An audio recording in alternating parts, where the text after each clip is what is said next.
नमस्कार किसान भाइयों और बहनों, मैं गरिमा भारती आप सभी का हमारे साप्ताहिक कार्यक्रम कृषि कनेक्शन में स्वागत करती हूँ।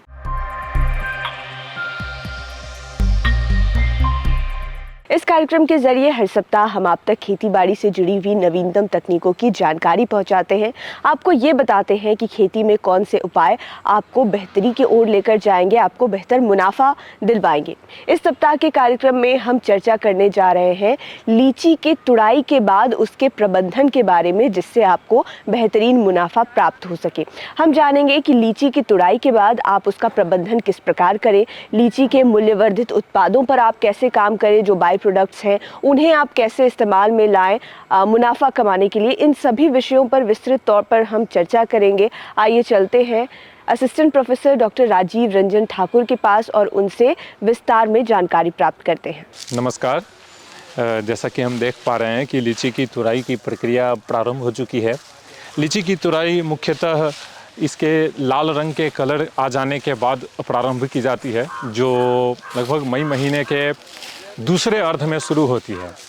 जैसा कि हम जानते हैं कि लीची एक नाशवान फसल की किस्म है जो साल में सिर्फ एक बार आती है और जो बहुत ही कम समय तक सुरक्षित रह पाती है। तो बागवानी कृषि के क्षेत्र में इनका तुड़ाई के उपरांत समुचित प्रबंधन करना एक महत्वपूर्ण विषय बन जाता है। तो आज के इस चर्चा में हम यही जानेंगे कि तुड़ाई के उपरांत लीची का प्रबंधन कैसे किया जाए। तुड़ाई के उपरांत लीची के प्रबंधन में मुख्य रूप से 3 आयाम होते हैं।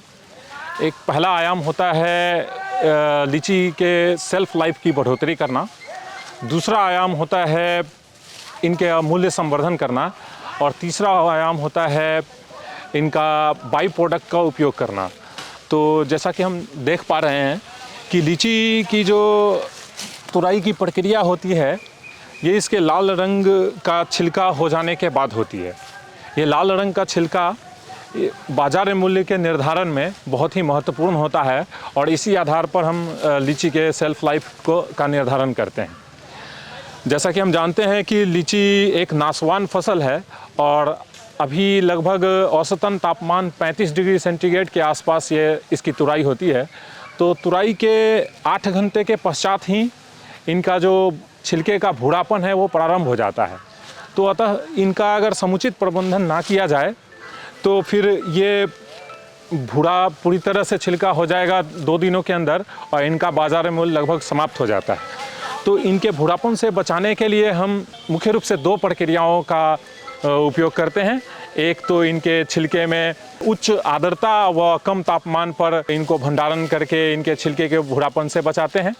छिलके के भूरापन कम तापमान होने की वजह से इनका ऑक्सीकरण नहीं हो पाता और इस वजह से ये बच जाते हैं। जो दूसरी प्रक्रिया होती है इनके भूरापन से बचाने की, नवीनीकृत भंडारण प्रणाली के द्वारा हम इनको कम ऑक्सीजन सांद्रता वाले वातावरण में रख देते हैं। 3 से 5% की ऑक्सीजन की सांद्रता होती है तथा 3 से 5% की ही कार्बन डाइऑक्साइड की सांद्रता होती है। तो उसकी वजह से इनका जो एंथोसाइनन पिगमेंट होता है, जिसकी वजह से ये लाल रंग का दिखते हैं, वो क्षय होने से बच जाता है तथा लीची की सेल्फ लाइफ बढ़ जाती है।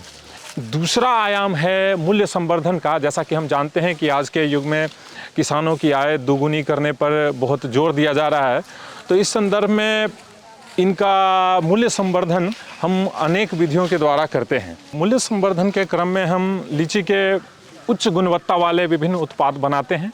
जैसे कैंड उत्पाद बनाते हैं जिसमें हम लीची के गुद्दे से बीज को निकाल देते हैं, स्टरलाइज करके उनके गुद्दे को डिब्बा बंद कंडीशन में हम पैकेजिंग कर देते हैं, जो हम लगभग 1 साल तक स्टोर कर सकते हैं और उन्हें 1 साल तक उपयोग कर सकते हैं। इस तरह से अधिक बाजार मूल्यों पर हम कैंड उत्पाद को बेच सकते हैं। जो मूल्य संवर्धन के क्रम में ही दूसरा उत्पाद आता है डिहाइड्रेटेड उत्पाद। डिहाइड्रेटेड उत्पाद में हम लीची के गुद्दे को सीधा हाई टेम्परेचर पर सुखा देते हैं और वो उन्हें स्टोर कर लेते हैं। जैसे कि कुछ उत्पाद का नाम हम ले सकते हैं, जैसे लिचमिस, जिसमें हम डायरेक्ट लीची के गुद्दे को सुखा देते हैं और उन्हें हम अधिक बाजार मूल्य पर बेचते हैं। तीसरा है लीची के गुदे का उपयोग करते हुए हम विभिन्न प्रकार के पेय पदार्थ बनाते हैं। जैसे पेय पदार्थ में से अगर हम देखें तो लीची स्क्वाश हो गया और उन्हीं लीची स्क्वाश को पानी की मात्रा को बदलते हुए हम आरटीएस बनाते हैं, जो डायरेक्टली हम बाज़ार में अधिक मूल्य पर पेय पदार्थ के रूप में बेच सकते हैं। तो इस तरह से हम विभिन्न मूल्य संवर्धन प्रक्रियाओं को उपयोग करते हुए लीची का बाज़ार मूल्य अधिक से अधिक प्राप्त कर सकते हैं। लीची के तुराई के उपरांत प्रबंधन की जो हम चर्चा कर रहे थे, इसके तीसरे आयाम पे हम अगर आएँ तो ये तीसरा आयाम बहुत ही महत्वपूर्ण आयाम है और जिसका नाम है बाई प्रोडक्ट का उपयोग। तो हम देख सकते हैं कि लीची में जो बाई प्रोडक्ट्स होते हैं वो दो होते हैं, एक तो इनका छिलका और दूसरा इनका बीज।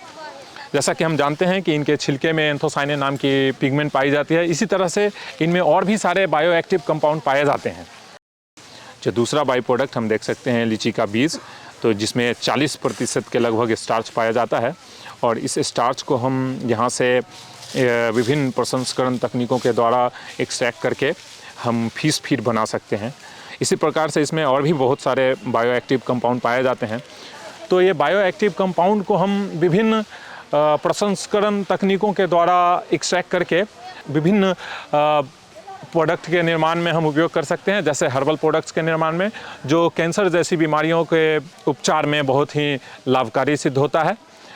और इस तरह से अधिक इनकम जनरेशन की प्रक्रिया अपनाई जा सकती है। इस तीनों चीज़, जैसा कि हम जानते हैं, एक कहावत है कि आम का आम और गुठली का दाम, तो उसी तरह से लीची के इन दोनों बाई प्रोडक्ट्स का यूज़ करते हुए हम एक चक्रीय इकोनॉमी प्रणाली को समर्थन प्राप्त कर सकते हैं।